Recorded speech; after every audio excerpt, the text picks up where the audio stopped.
Now that we got the imperialism and World War One out of the way, we're going to come back to the United States kind of for the Depression. And I got a couple of essay topics for you on the Depression. One was why there was a depression in the first place, and that's what we're going to cover in this class. And the second one is why was the United States government enlarged in order to deal with the depression. That one we'll deal with in the next one. And where we're going to be getting here for why there was a depression is a long variation on a common theme. The common theme is debt. That is, the depression had at its root a financial crisis. And the financial crisis had at its root the things we've been covering in the class so far. And we'll be going into all of that in your class today. But I want to start off with something a little bit different. And that is just that if you were sitting in the United States in 1929, when the Great Depression is going to start, you would have been totally shocked that there was anything wrong. Right? That is, the people of the United States, as late as October 1929, right before the stock market crashed, believe they are in a new era. That is, that all the problems of the past had been solved. And there would be never anything like a depression again. That is, in the past, they had seen America as a place of booms and busts, times when things went very well and times when things went very poorly, where there was money to be made and then where there was large periods of unemployment. The America of 1929 thought that all that was in the past. That what you got now is a country that is marching bravely into the future. They were spectacularly wrong, and we're going to go into why they were spectacularly wrong today. Let's first start off just a little bit about this whole idea of a new era. That is the idea that all the problems of the past have been solved. This actually came from the very top in America. That is, if you were a businessman, one of the bankers, one of the financial leaders of the country, you really believe that. And you use the means at your disposal, the press, especially the financial press, to say the same thing, that the problems of the past have been solved and they will never happen again. You believe this because of what your general theory was about history. That is, if you were a big shot in 1920, you believed that the United States was, especially in the business community, was built up by entrepreneurs, people like Henry Ford or Andrew Carnegie. These were tough guys, bold men, people who knew products, the things that they were making. But they didn't know people. They didn't know economics. Right? So they got caught up in emotion, in euphoria. That is, when times were good, they would make too much stuff. When times were bad, they would cut back too much. That is, they would lay off too many people. They would shut down too many factories. When they were dealing with workers, they would deal with it on the basis of emotion. So they would act irrationally. Out of anger, they would fire people. Out of anger, they would crush people who got in their way. Right? However, the businessman, the banker of 1920, 25, 30, 29, thought that all that was behind him. That now, by the 1920s, the businessman had a formal education. They went to college. They were now business degrees. They had taken the new science of psychology and applied that to industry. So now, rather than having bosses acting on the basis of emotion, you now had human resource departments that would act rationally, that would treat people fair, that would make sure that you wouldn't have workplace unrest. So you wouldn't have unions, you wouldn't have strikes, you wouldn't have disruptions.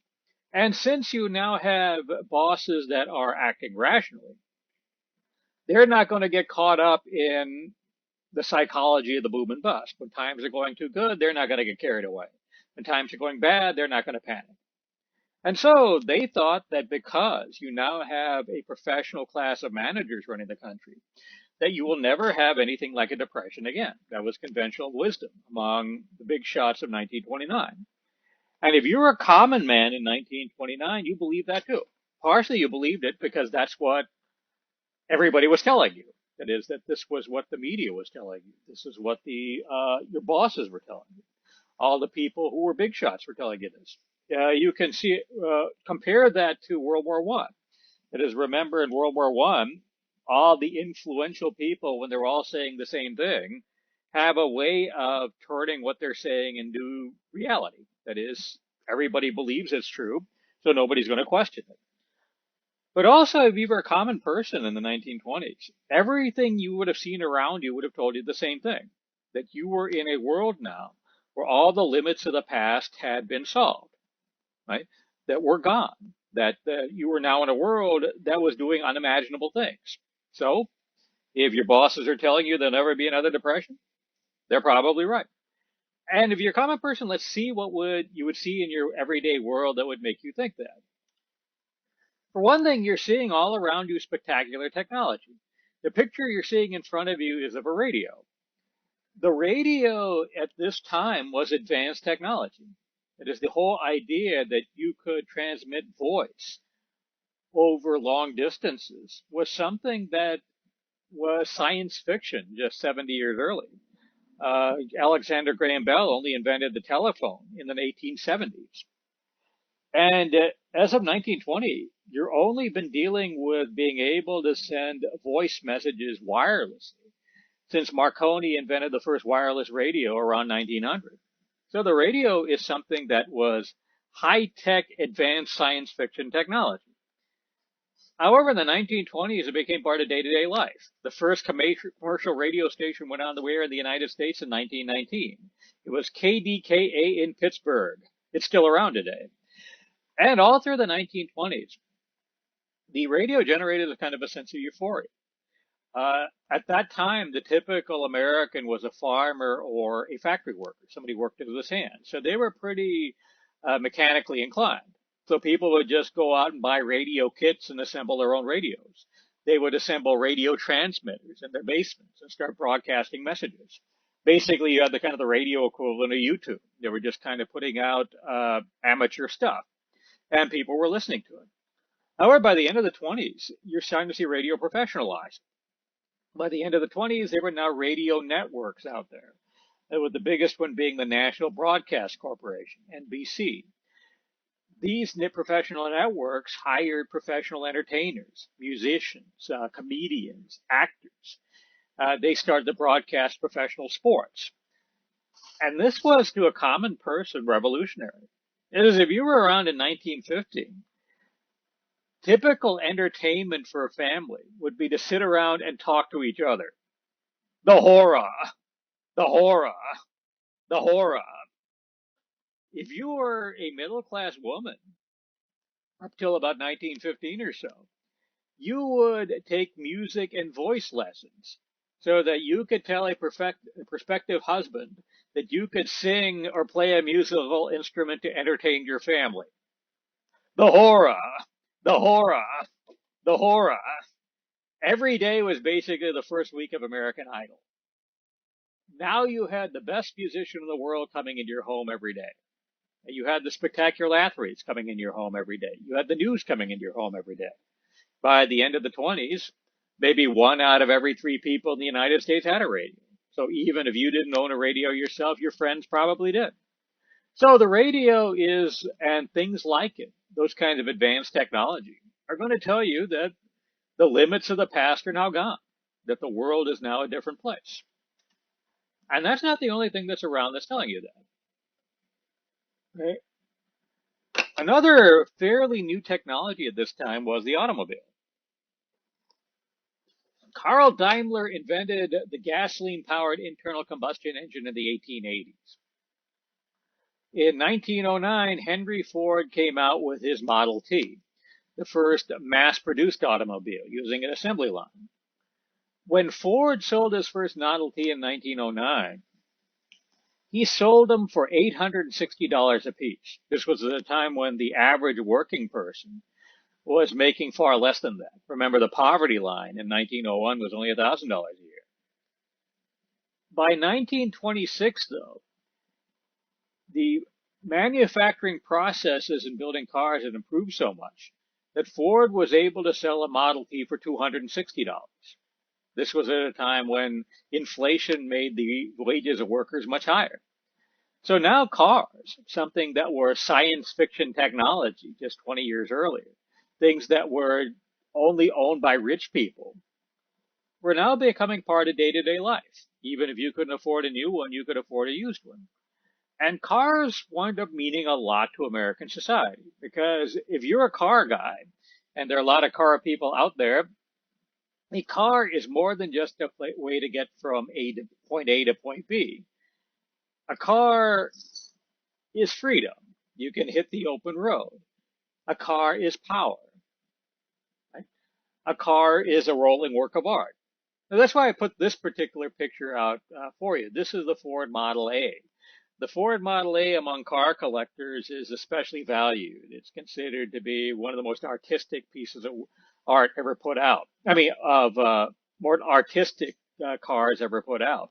So you're seeing all kinds of things that when you were a child, if you're an adult in the 1920s, that you had thought of as the playthings of rich people, as the stuff that goes into comic books, is now all of a sudden part of day-to-day life, right? And if that's your world, it's not hard to believe that the limits of the past are gone. But there's more than that going on. Right? Another thing that would convince you you are now living in a world without limits, that you're in a new era, is what's in this picture over here. In the background, you see an airplane. Right? And an airplane in and of itself is a pretty good illustration for kind of the sense of awe that this new era would generate in you if you lived in it. Right? For thousands of years, the idea that man could fly was unimaginable. It was imaginable, but it was unbelievable. It was something that Greeks used to write myth about. For example, if any of you are familiar with the Greek myth of Daedalus and Icarus, the myth was around Icarus built a set of wings. His son Daedalus took them and flew too close to the sun and was killed by the gods. The Greeks had a concept called hubris. It was the idea that you believe you control your own destiny, not the gods. And that if you were caught up in hubris, the gods would bring you back down to earth. The idea that man could fly was a perfect illustration of hubris. Arrogance, the idea that you could control the world, that you had no limits. So what had been hubris for 10,000 years in 1903 became reality. That is, the Wright brothers went down to North Carolina and flew the world's first mechanical airplane. By the time you get into the 1920s, the airplane is starting to become commonplace. That is, there were circuits in America during the 20s that would hold air shows. That is, people were very interested in airplanes. So they would go out and watch people fly them. Have you ever been to an air show? Today, that's kind of an awkward experience. That is, you just stand out in the field and point your neck up. It's not the most comfortable thing in the world. But in the 20s, there was a real euphoria behind this. And you had stunt pilots who would go out and try to do spectacular things. They would fly long distances. They would try to set speed records. They would do maneuvers in the air. They used to have people called wind walkers who would get out in a flying airplane and just walk around the wings so people on the ground could stare at them. So the airplane in and of itself was a sign to you that you were a new era. But so were the pilots. Right? The particular pilot you're looking at here is a man named Charles Lindbergh. He's standing in front of his airplane, the Spirit of St. Louis. It's currently in the Smithsonian. It's hanging from the ceiling over there in Washington, D.C. He became an international hero in 1927 by taking this airplane, taking off from New York and landing near Paris. He became, as a result, the first man to fly solo across the Atlantic. And the way people thought of him was that he was some kind of a Superman. That is, the 20s was really building up kind of the notion of a celebrity. We've already talked about how celebrities were being created as a result of the new mass media, things like newspapers and the like. The technology of the 1920s really supercharged it. because you had the motion picture become commonplace 10 years earlier, and now you have the radio. These are bringing spectacular people into your homes. And you're seeing kind of the creation of kind of super celebrities like Lindbergh, like the baseball player Babe Ruth, like the golfer Bobby Jones, like the football player Red Grange. These are larger than life people. That is, you believe that they don't have the limits that common people do. The way that you would think of a superhero movie today, they thought of a guy like Lindbergh. They thought that they were walking around the earth with him, right? And if any of you are into comic books, the first comic books, the stuff that was made around in the 19 teens and 1920s, were about common people. You'd see kids on the street, soldiers at the front, so on and so forth. The superhero comic books only started coming by in the 1930s with Batman and Superman. The reason why they came by was because the people were living in a world with guys like Lindbergh in it. Right?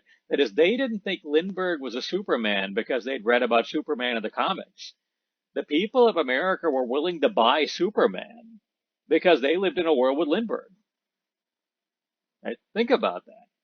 So if you live in a world where the X-Men are real, where you see that they are spectacular people out there who are larger than life and have no limits, then is it really a stretch to believe that all the problems of the past have been solved? That the spectacular men who are out there running the world today are people who can overcome all obstacles, who can make sure that there are no more depressions, that there are no more strikes, that there is no more unemployment, right? So the common person would be seeing spectacular technology around them. They would see spectacular people around them. And they would see spectacular things popping up all around them. For example, you're looking at a photograph over here. The men in this photograph are having lunch. Right? That is, they are building a building called Rockefeller Center in New York City. And this building is a skyscraper. That is a multi-story building. The tallest building in the world in 1850 was the Great Pyramid at Cheops. It was about 450 feet high. As late as 1910, the tallest building in New York City was the Flatiron Building. It was 22 stories high. However, now by the 20s, they have figured out ways to build buildings that blasted through earlier limits. You're seeing buildings hundreds of feet high.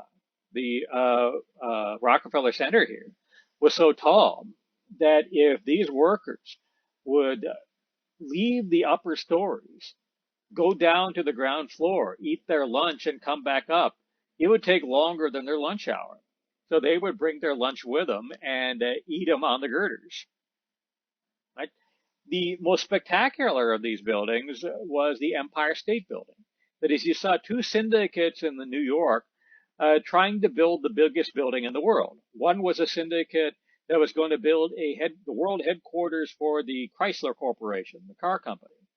The other one was a syndicate building an office building called the Empire State Building. The Empire State Building finally won the contest by putting this radio antenna at the top of the building. They wound up with a building that was 106 stories high and over 1,000 feet high. You wouldn't see 1,000-foot buildings built again, by the way, until the 1970s. So now they're fairly commonplace, right? You were seeing other spectacular construction projects as well. You were seeing things like the Empire State, like the Golden Gate Bridge in San Francisco was built during this time. You're seeing the Hoover Dam that was built. So you were, if you were a common person, lived in a world that seemed to have no limits. Your leaders told you that the world had no limits, that all the problems of the past had been solved. There would be no more unemployment. There would be no more depressions. There would be no more disorder. And everything in your life seemed to point in the same direction that this was true. The only problem with that idea was that it wasn't.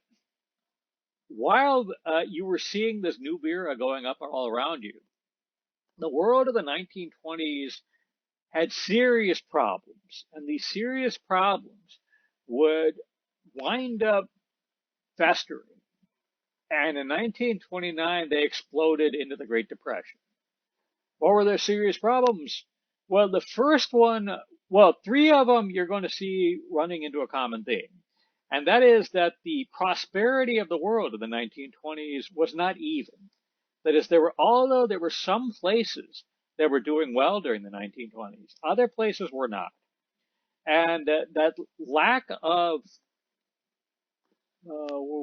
uniformity of prosperity, those people that were left behind, are going to be a serious drag on the economy.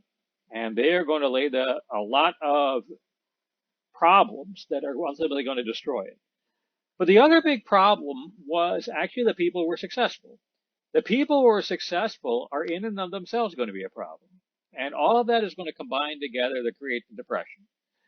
But let's start off with the people who weren't catching up with the prosperity. That is, if you're seeing a new era, the people who were left behind. One big group of people who were left behind was Europe. That is, if you're in the United States in the 1920s, you saw the new era all around you. You saw an economy that was growing at a steady clip. You saw spectacular technology. You saw a lot of construction. You saw unemployment go down to about 3%. In Europe, though, it was another story. Right? That is, you had two main pillars of the world economy at the time, Europe and the United States. Although the United States was doing well, Europe was doing poorly. Why did Europe do poorly? Well, part of the reason the primary reason was the First World War. That is, remember, World War I had been going on for the 4 years previously. World War I killed a lot of Europeans. There were 19 million people dead as a result of combat during World War I. That is the bulk of the working population. Right? You saw more people die of influenza at the tail end of the war.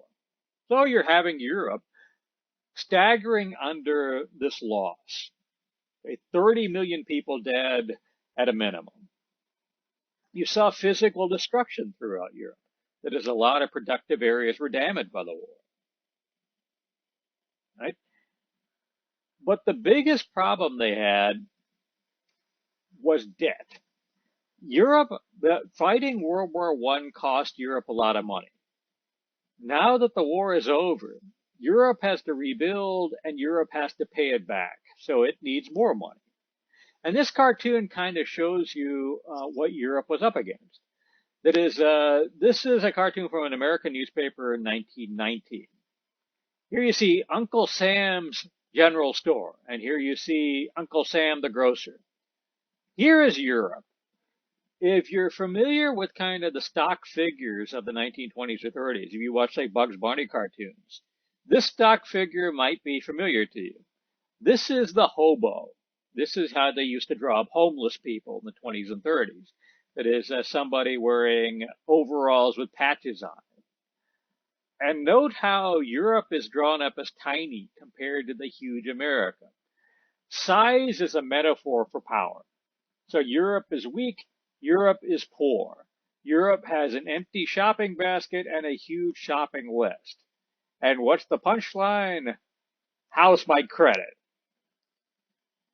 Not good. Let's go back to the last time we covered Europe.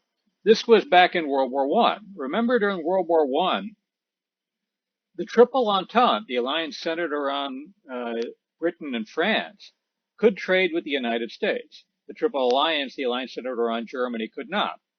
So the Triple Entente bought a lot of war materials from the United States. And remember how they paid for them. They borrowed a lot of money in order to fight the war. This is a summary of what the debts were when the armistice was signed in 1918. As you can see, Europe, the Triple Entente allies, emerged from the war with about $16 billion worth of debt, of which almost half went to the United States. $16 billion was a lot of money in 1919. If you put that into a percentage of the American gross national product today, that is what 16 billion would have been the gross national product in 1919 versus an amount of money today. The equivalent amount of money today would be $4.3 trillion. So the much smaller economies of Europe were straining under this debt. They had to figure out a way to come up with this kind of money. If you were them, that is, you fought a long war against Germany, you said that Germany started the war in the first place, right? And you won the war. If you needed to come up with a lot of money to pay back the Americans and to pay off these debts, where would you go for the money? And let's look there. That is, you have a world economy throughout the 1920s where the victorious nations in World War I owed a lot of money to the U.S. financial system. Where could they come up with the money to pay it back? Well, how about Germany? Because after all, as we said, Germany started the war. Germany lost. So why not just send them a bill? So the treaty that ended World War I included a clause in it that said that since Germany started the war, they had to pay what were called reparations. Reparations were basically a bill England, France, and the other allies sent Germany saying, this is how much we spent on kicking your ass, so now you're going to pay it in gold. How much was the bill? Well, the treaty that ended the war, the Treaty of Versailles, said that the total reparations bill would be 132 billion marks payable in gold. At 4 marks to the dollar, which was the exchange rate at the time, that amounts to $33 billion. Right? $33 billion was more than what Germany was worth in 1919. Their entire gross domestic product did not reach that much. However, the treaty did not actually require Germany to pay all that. That is, they put the reparations into 3 groups, A, B, and C class debts. And out of the 3, the only one that Germany was really expected to pay back were the C debts. That is, the A and B class were just there for political reasons. England and France wanted to show their publics that they were sticking it to Germany, but the part that they wanted paid back was the C debts. The C debts totaled $12.5 billion,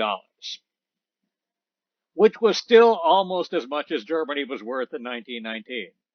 Where they got those two numbers, by the way, is kind of interesting. The original $33 billion number was actually 100 years old by that point, when in the early 1800s, France fought a war against a nation called Prussia, which was the predecessor nation to Germany. France won the war, so they gave the Prussians a bill, a reparations payment. 70 years later, Germany fought a war with France. This time Germany won. So Germany sent France the same bill. That is, they took what they had to pay in 1809, adjusted it for inflation, and then sent it back to France. So France strained for the next 20 years, paying all that money back. So how much did that, adjusted for inflation, did that bill turn out to be in 1919? $33 billion. The $12.5 billion part you can see actually in this chart. That is, remember the total war debts for the Triple Entente were $16 billion. Okay. If you subtract out what Russia owed, because Russia at the end of the war had a communist revolution, and the new communist government said, we're not going to pay back any of those war debts. We'll get to the Soviet communists in a future class. But if you subtract $3.5 billion from 16 trillion, what do you wind up with? 12.5 trillion. So basically, they sent them a bill for all of their war debts. Germany, however, did not have that kind of money lying around. So as a result, you wind up with a deep financial crisis in Europe in the early part of the 1920s. That is, France and England are straining under the debt that they had to provide the American banks. Germany is straining under the cost of the reparations. And in 1924, it looked like the entire European economy would fall apart as a result. But at that point, the United States came up with a solution. The solution came from the American Secretary of State. His name was Charles Dawes. And what Dawes came up with was the following. He organized a syndicate of American financiers to make loans to Germany. Germany then took those loans and used them to make their reparations payments to England and France. England and France then took the reparations payments, used them to make their debt payments to the American banks. The American banks then took those debt payments and loaned them to Germany. Germany then took the loans and used them to make their reparations payments to England and France. England and France then took the reparations payments, used them to make their debt payments to the American banks. The American banks then took the debt payments and loaned them to Germany. Germany then took the loans, used them to make their reparations payments to England and France. England and France took the reparations payments, used them to make their debt payments to the American banks. The American banks then took the debt payments and loaned them to Germany. This was the Dawes Plan, and it saved the world economy in 1924. The world was so impressed, they gave Charles Dawes the Nobel Peace Prize in 1924 for coming up with this. However, you can probably see a built-in problem with the solution. The problem is, essentially, you're just taking one huge unpayable debt and turning it into another huge unpayable debt. Rather than England and France being unable to pay back all the money they owe to the American banks, now Germany would be unable to pay back all the money they owe to the American banks. Right? And worse than that, basically what they're doing is they are using the Visa checks to pay off the MasterCard. But what's worse than that is it now ties the American financial system to Europe. Because now Germany, the Triple Entente nations, and the American financial system are all in it together.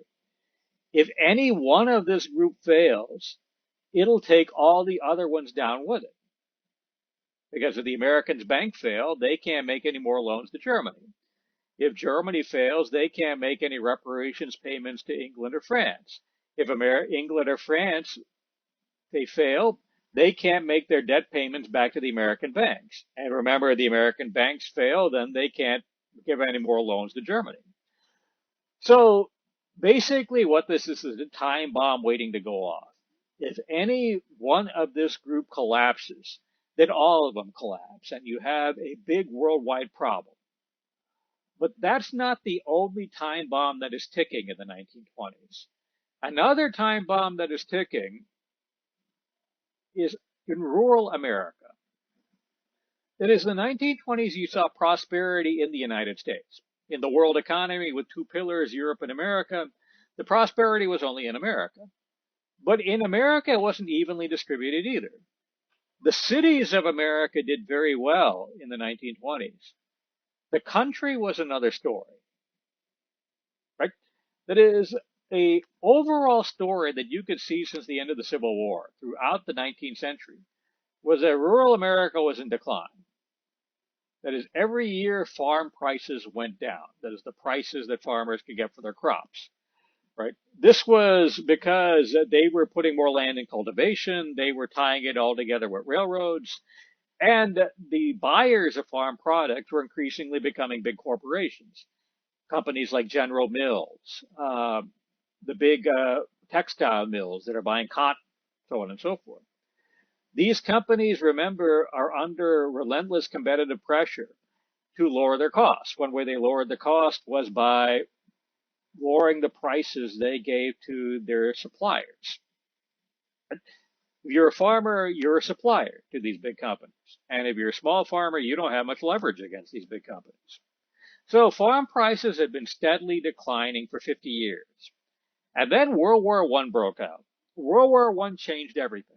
Because now that you have the world at war, the world needs agricultural products. England and France are drafting farmers and sending into the front to fight. So England and France need to buy food from somewhere. Soldiers all over the world need uniforms. These uniforms need cotton in order to be able to make them. So the price of cotton goes up. So American farmers during the war reversed 50 years worth of declines. Now all of a sudden they were making hand over fist. So if you were that farmer, what would you do? Well, how about growing more? So what a lot of farmers did during the war was they started to buy more land and put it under cultivation. They figured that since prices are going up, if they produce more crops, they could sell those crops for more money. All this new land started to hit, uh, the crops from these new lands started to hit the markets towards the end of World War I, 1918, 1919. And just as it did, the war ended. When the war ends, there is no longer that huge amount of demand for crops. Actually, in Europe, they're going to send farmers home from the front. These farmers are going to go home and they're going to demand protection from American competition. So Europe starts passing laws that bar the sale of American agricultural products in their countries. Right? So just as these American farmers are producing a lot more crop, they're finding the markets for these crops are going down. So if supply is going up while demand is going down, what is going to happen? The price of agricultural crops collapses. And this is going to be further aggravated by the whole new era. That is, remember, we were talking about how you're getting all this new spectacular technology around. This spectacular technology is in the cities. Here you see a farmer in the fields. This scene didn't look any different than what you would have seen 100 years earlier.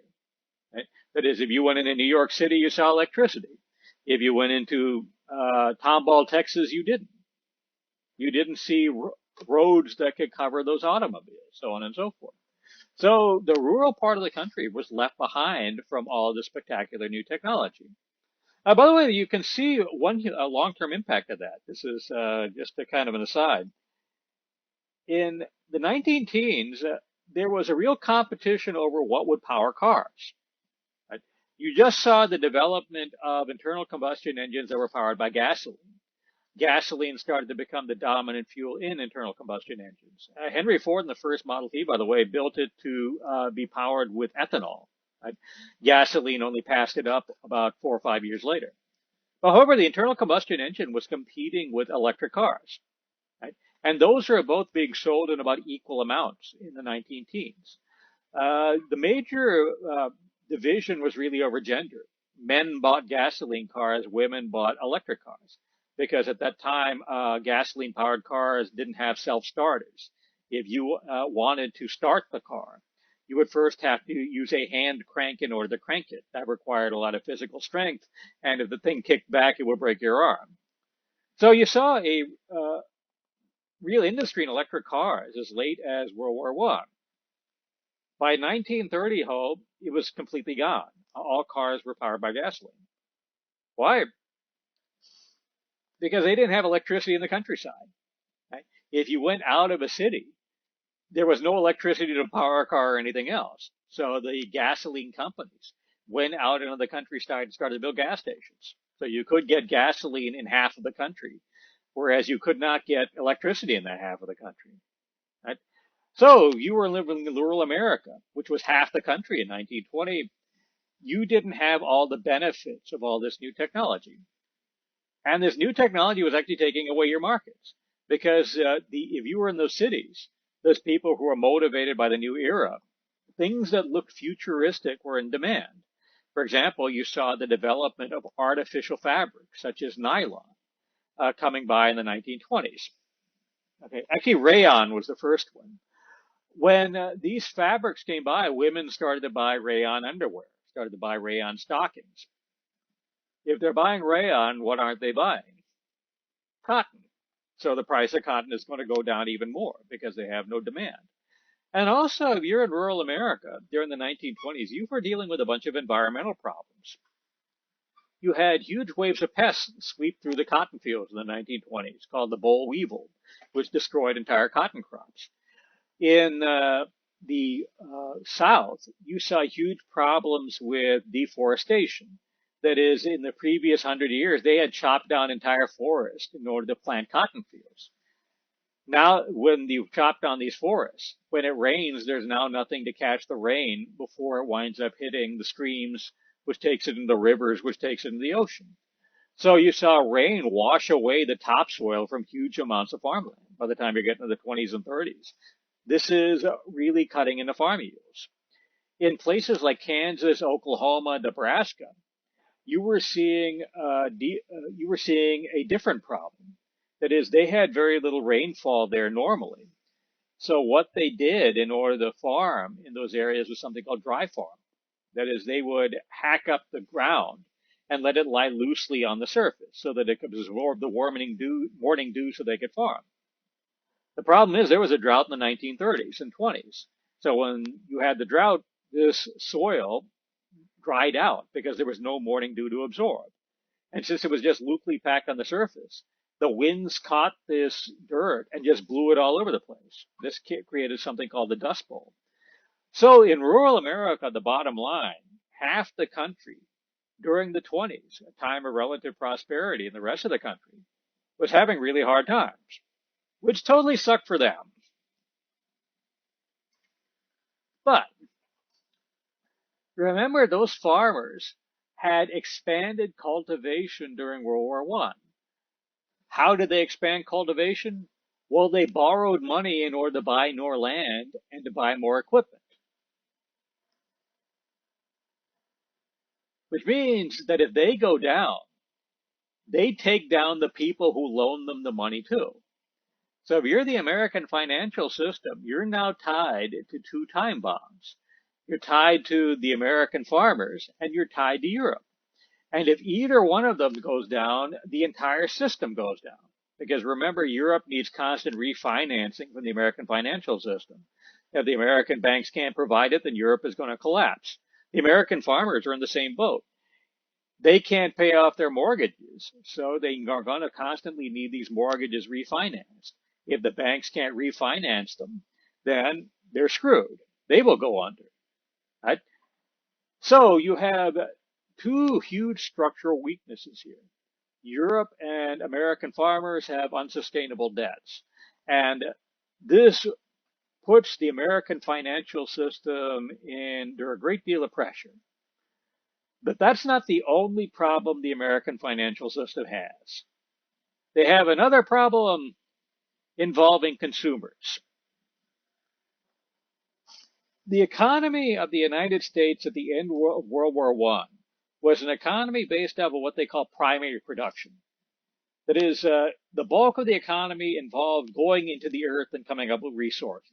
That is, you farm crops, you dig a mine, you come up with ore, so on and so forth. After that, you saw most large industries produce things that would be sold to people who went into the earth and got resources. So the biggest companies in America were farm equipment manufacturers, made mining equipment, made steel to make machinery, right? Were transportation companies that ran railroads, that ran steamships. By World War I, that primary production economy had more or less peaked in America. That is, it hit a plateau. It wasn't going to grow anymore. The economic growth in the United States in the 1920s came from consumers. That is, you'd go to ordinary people and sell them stuff. You'd sell them cars. You'd sell them washing machines. You'd sell them appliances. You'd sell them groceries. You'd sell them silverware.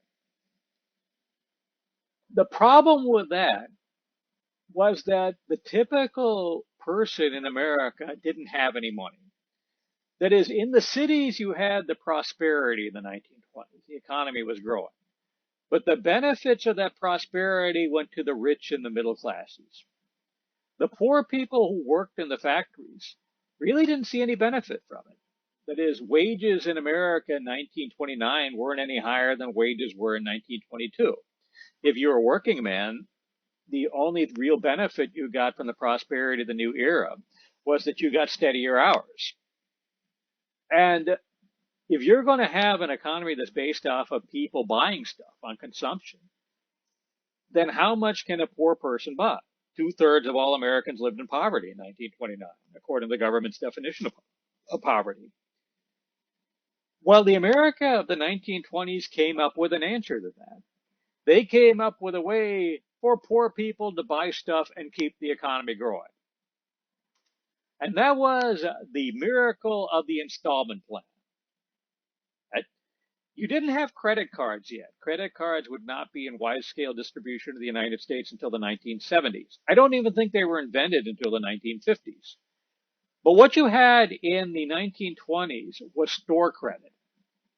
That is, you could go to a department store and you could buy something on what they called installments.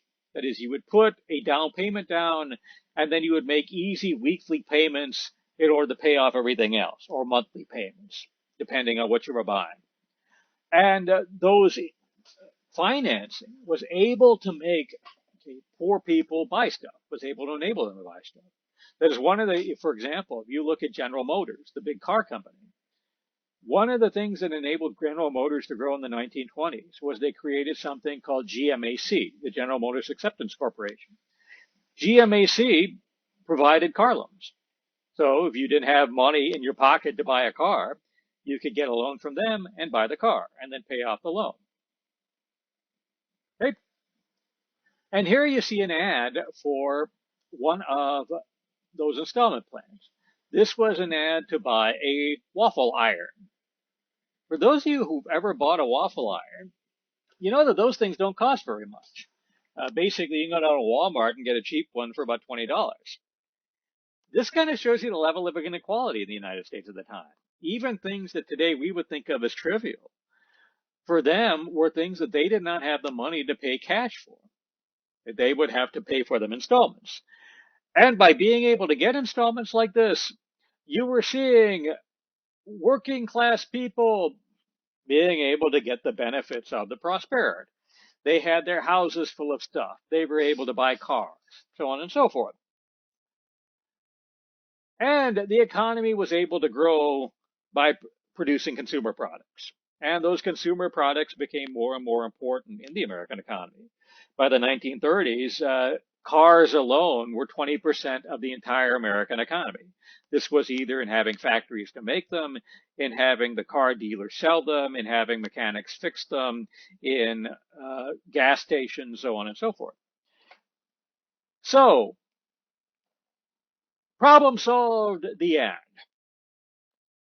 Except, when you borrow money, you have to pay it back. And there's only a limited amount of money that people will let you borrow. Right? And even if you haven't reached the limited amount of money they will let you borrow, when you borrow money, you have to make a minimum payment on it every month. And you get to a point eventually where the minimum monthly payment of all your bills is so high that you can't get any more bills. And it's very easy to get to that point if you're unsophisticated about credit. Right? And think of that from the perspective of your own lives, the people you know. It is, how many people do you know for the first time in their lives made good money? That is, rather than making a minimum wage, we're making today about $2,500 a month. Right? When you're making good money like that, you can now get credit. And do any of you know anybody who, once they could get credit, just went nuts off of it? Just went out there and got themselves a new truck, got themselves a boat, went over there, filled their house up full of crap, maxed out all their credit cards. Right? Especially if any of you are veterans, this is a common story in the military. That is, you got guys who all of a sudden now have savings accounts, they can get credit, and they wind up, as a result, getting overextended on it. Or you just know people who, okay, for the first time are getting jobs. So you have, in the 1920s, an entire nation of people who are unsophisticated about credit. Right? And they have credit that is aggressively being marketed to them. So they get overextended on it. And a lot of them get to the point where they have borrowed so much to buy stuff that their minimum monthly payments are so high that they can't afford another bill.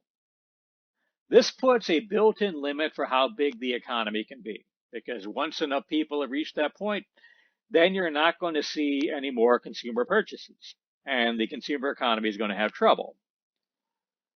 But trouble comes sooner rather than later here.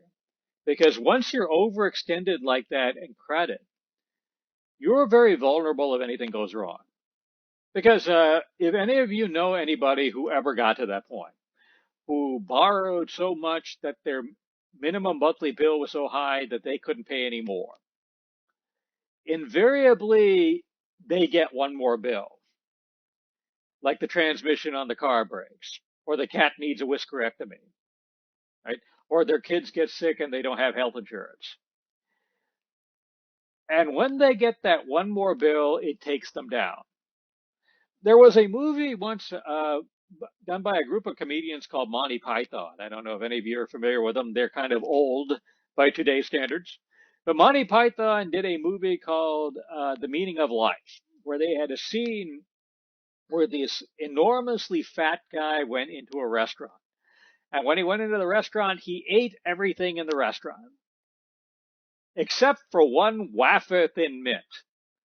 So the waiter came out at the end of the scene and gave him the wafer thin mint. He ate the mint and he exploded. This is the debt position of a lot of people in the late 1920s. One more bill is the wafer thin mint is just going to take them down. My sister is a bankruptcy lawyer, and she said this is a common thing.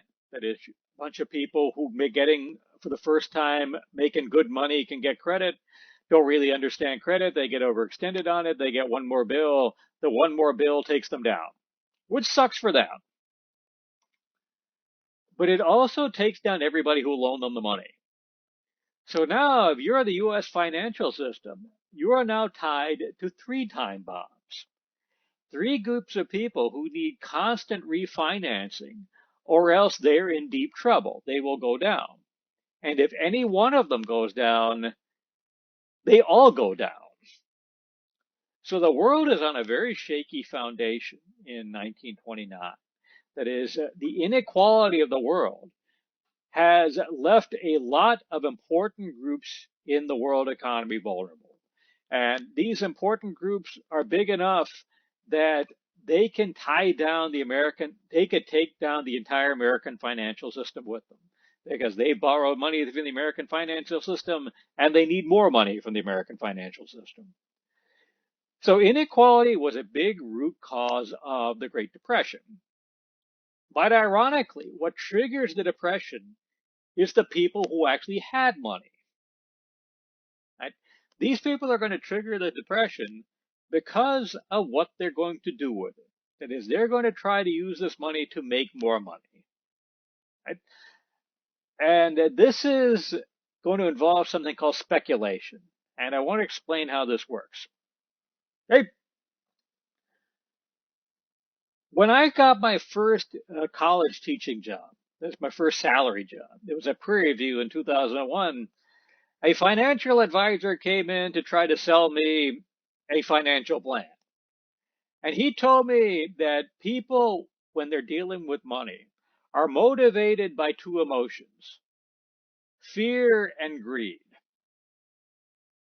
That is, you got money, you can be afraid of losing it, which means that you will make decisions to try to protect your money. But you could also say, if I got money, I could have more. Right? You could want to risk the money you have in order to come up with more money in the future. Right? And which one of those emotions being dominant determines what you're going to do with it. Right? If you're motivated by fear, you're going to take your money and you're going to invest it. That is, you're going to say, I'm going to put my money in something that can protect the capital I already have. And what I want from that capital is just some income. Right? So you could go over, put the money in the bank and get interest. That way the money is protected and you'll get a little bit of money, okay, from the interest. But if you're motivated more by greed, right, you will do something called speculating. That was, you will put your money into something which, although it may not give you an income now, is something that will give you more money in the future. Right? At the cost of taking higher risks with your money. That is, if the investment goes bad, you could lose your money. Right? There is nothing wrong with speculation. People do it all the time, and they are successful with it. The problem with the 1920s is a lot of people who were caught up in the speculation, who were caught up in kind of the euphoria in the greed, were people who were unsophisticated about money. That is, these were people who were successful, who were arrogant in a way. That is, they thought they knew more than they actually did. And so they were taking risks that they really didn't understand. Right? And we're going to look at that for the next few minutes. Okay? Because put yourself in the position of a middle class person in, say, 1922. You are educated. You know a lot more than your parents did. You have a formal education. You are making more money than your parents ever thought about making. As the middle class did very well during the prosperity of the 1920s. You have yourself a salary. You're going over there and buying a lot of nice stuff. You're buying yourself a nice car. You're buying a big house. You're filling that house full of all those products of the new era. And you see the world is full of bold people who are going out there and making more money. For example, there was a real estate developer named Joseph Kennedy. He had an idea at the end of World War I.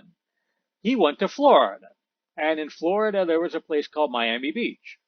He recognized that the railroad was going to connect Miami Beach to the big cities of the Northeast in the United States. So he bought up a lot of land in Miami Beach and started to put hotels on it. He became a multimillionaire. He got so rich doing this that between that and bootlegging, he was able to make his son president in the 1960s, a guy named John Kennedy.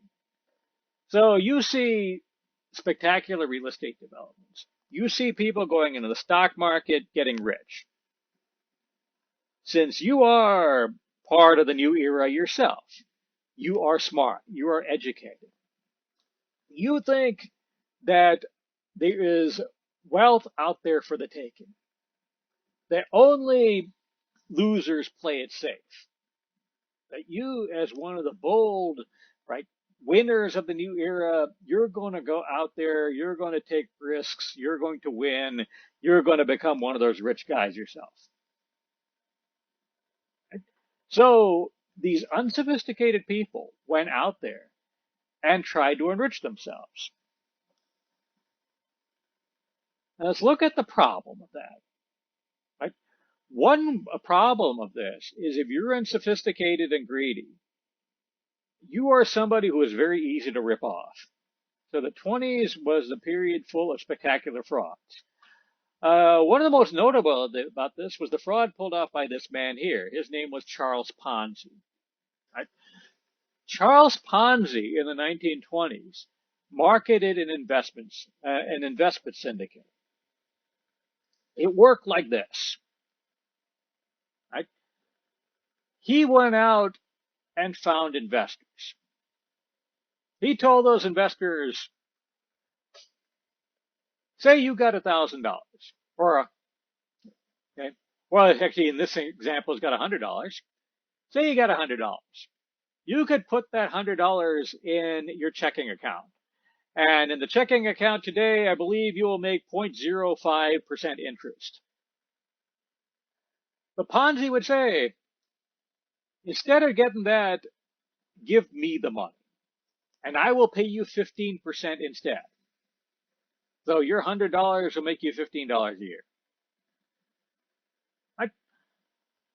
So he gets two guys to take him up on that. They both give him $100. He's now got $200. Right? He takes 15 out of this guy's money and gives it to this guy. He takes 15 out of this guy's money and gives it to this guy. What does he do with the other 170? He spends it.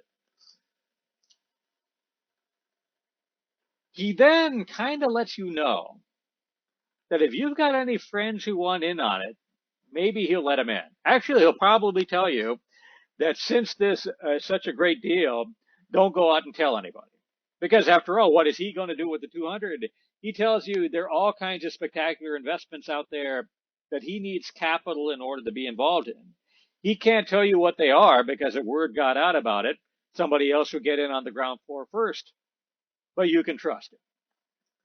He will then kind of subtly let you know that if you got friends, he will accept their money too. Right? So guy A over here gets two friends.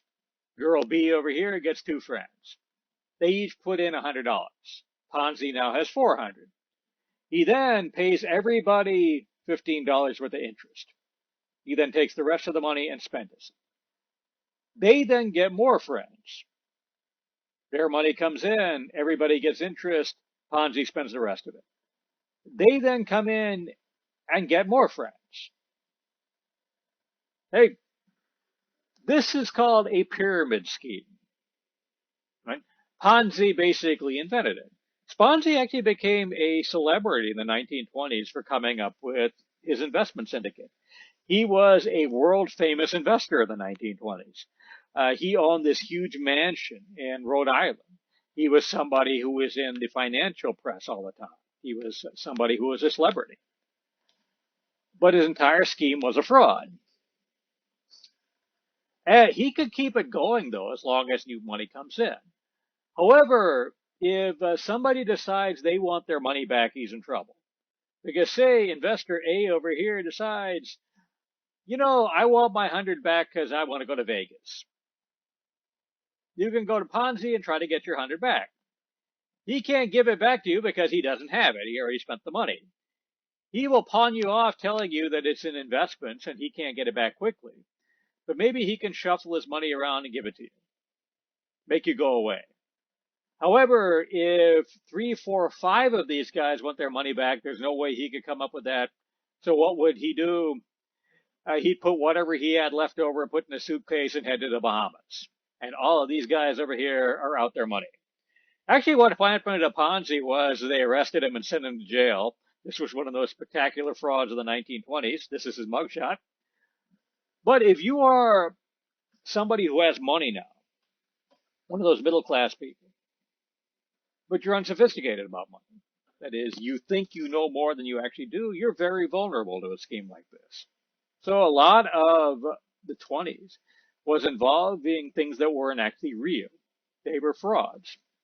But even if you're not dealing with frauds, if you don't know what you're doing, okay, there are a lot of other ways to get burnt. Another way you could get burnt is through hype. For example, I already gave you the example of Joseph Kennedy. He went to Miami Beach, developed it, made a fortune. After that, when Kennedy's success in Florida became well known, a lot of investors were looking for the next Miami Beach. So a lot of real estate speculators were selling the next Miami Beach. This is an ad for one such development. It is a place called Chuluoda in Seminole County, Florida. What this guy did was this developer took all the letters that made Chuluoda and used them to spell out the great qualities of Chuluoda. If you're into literature, this is called an acrostic. All right?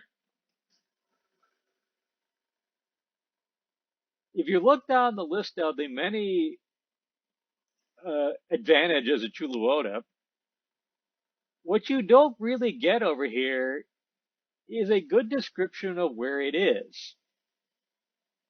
Right? That is, a lot of people were looking for the next Miami Beach. So you saw a lot of people selling the next Miami Beach. They were selling parcels of land that were in the Everglades. This particular parcel of land is in Orlando, which really isn't near Miami. Right? However, once when I showed this to a class, somebody looked up Chuluoda. Turns out lots there by 10 years ago were going for $600,000 a piece. So if you bought this lot and held for 100 years, you did in fact make money. But the investor who bought a lot in Chuluoda may or may not have understood what he was doing. That is, he was looking for the next Miami Beach. And as an unsophisticated person, what he was actually buying was a bunch of hype. Right? So you see this all over the place. You see real estate developments being sold that are sold on hype. You see stocks being sold that are sold on hype. People are looking for the next RCA, okay, the next Standard Oil, the next Miami Beach. And by the way, there's a rule in investing: never look for the next anything. For example, last 10 years, how many times has somebody tried to make the next Facebook? How many times has that actually worked? Right? So you see a lot of people with money who are unsophisticated. Their money is being lost through frauds. Their money is being blown on hype, things that aren't really being worth what they're spending on it. This would suck for them. But what makes it a problem for the country as a whole is how they're going to pay for it. Because these unsophisticated people are going to learn the miracle of leverage. And let me explain to you what leverage is. Right? Say you have $1,000. You are one of those unsophisticated guys who's looking for an investment. So you take that $1,000 and you put it into some type of investment, into a stock, into land, something like that. And say you hit the jackpot. Your investment doubles. That means your $1,000 investment is now worth $2,000, which means you just made $1,000. That's great. But what happens if instead of spending the $1,000 on the investment, you took that $1,000 and you used it as collateral for a loan, right? And you got yourself a $10,000 loan with it. So now you have $11,000 to spend on that investment. And say the investment doubles. Now you have an investment that's worth $22,000. You sell it, you pay off the loan, you take out the original $1,000 that you started with, and you have a profit of $11,000. That's even better. And that's what leverage is. That is, you use borrowed money like a lever. So a little bit of money coming out of your pocket can do a lot of work. Leverage is not intrinsically bad. That is, a lot of people make a lot of money off of leverage. Leverage is the basis of the business model of every bank in America. They borrow at 1% and loan at 2%. But leverage means you're taking a huge risk. And if you're unsophisticated, you don't understand the risk you're taking. What's the risk? Well, let's look at it again. Only this time, your investment, rather than doubling, goes to zero. You're a speculator, that happens a lot. Which means, if you spent cash, you have lost $1,000. That's the entire $1,000 that you had in your pocket. That's bad. But say you took that $1,000 and used it as collateral for a $10,000 loan. If your investment goes to zero, that means that not only did you lose the $1,000 that was in your pocket, you're now on the hook for a $10,000 loan too. That's worse. And what makes it even worse than that is, since you now have an investment that is worthless, why should you even bother paying back the loan? Right? Instead, you could just default on it. Let the bank take your worthless stock. Let the bank take your worthless land. Which now means that you are tied into the American financial system. Right? That is, speculators, since they're borrowing money to buy investments, the really risky speculators, the ones who are really taking high risks, are going to borrow 100% of what they're allowed to borrow. Right? So they're going to constantly need new loans in order to make the payments on their last set of loans. If the financial system fails, they can't get those loans, so they're going to collapse. And if they collapse first, they're not going to pay back their debts, meaning they're going to take down the financial system that loaned them the money. And once the banks go down, everybody goes down. That is, all four of these vulnerable groups will all collapse. Right? That was the state of affairs in 1929. That is, the entire American financial system was a time bomb waiting to go off. That is, it was tied to four things that, independent of each other, could fail. And if any of them failed, they all failed. And they would take every bank in America down with them. Right? The one that went first turned out to be the speculators. That is, speculators had been buying investments all throughout the 1920s. And they had seen the value of these investments, the price of these investments just keep going up and up and up and up and up. Real estate was going up. Stocks were going up. Right? So people motivated by this kept borrowing more money to get involved in the action. Right? So their debts to the American financial system were going up. This reached a peak at the end of 1929. By the time October of 1929 starts, the Dow Jones Industrial Average, the measure of the stock market, hit an all-time high of 380. This was more than double where it started in the early 1920s. Real estate prices were at an all-time high. However, by this point, the speculative bubble was starting to run out of gas. Right? Especially real estate was taking it down. The price of real estate historically in America went up because of immigration. That is, when new people came to America, they would need housing. Right? Whereas if you already owned a house, in the old days, it was just too expensive for you to go out and buy a new one. However, in 1924, the United States passed the National Origins Quota Act, which cut off immigration. So that no more immigrants, there's no more need for new housing. The speculators were still building all that housing anyway. By the time you're getting into 27, 28, this was starting to show. So the price of real estate was starting to decline. These real estate speculators were starting to run into money trouble. Right? The smart ones saw what was going on and bailed out then. But the guys who were less sophisticated saw this as an opportunity to buy. That is, if that lot, which cost $1,000 in 1920 and cost $20,000 in 1927, if it cost $15,000 in 1929, you see this as a chance to buy. So you would borrow some money and get involved in it. So you saw the real estate bubble is now just going on fumes. That is, really dumb guys are borrowing money and piling on at this point. Stocks are really no better. And in October of 1929, the bubble popped. It starts with the stock market. Tuesday, October 29th, was called in the history of the stock market Black Tuesday. They called it Black Tuesday because on that day, the bubble popped. That is, the stock market got overwhelmed with sell orders. It wound up going down more than 10% that day. The stock market lost $25 billion worth of value on October 29, 1929. The entire gross national product of the United States was $100 billion in 1929. So 25% of the gross national product of the United States went up in smoke. This problem was amplified because a lot of the speculators who bought those stocks did so with borrowed money.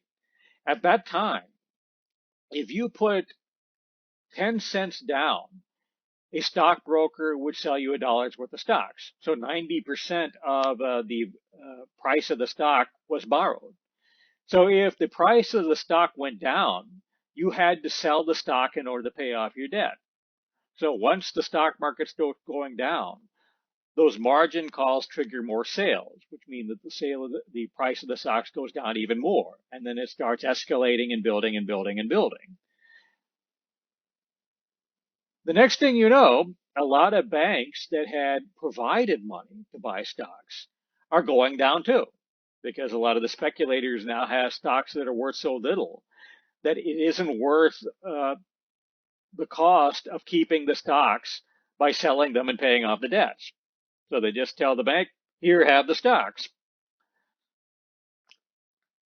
And banks, as a result, that are overextended to the stock market start to go broke. When a few banks started to go broke, every bank got frightened because they didn't see it coming. Banks that they thought were perfectly good were now all of a sudden exposed to be overextended to the stock market, which meant that banks would not loan money to other banks. This is how a financial crisis worked.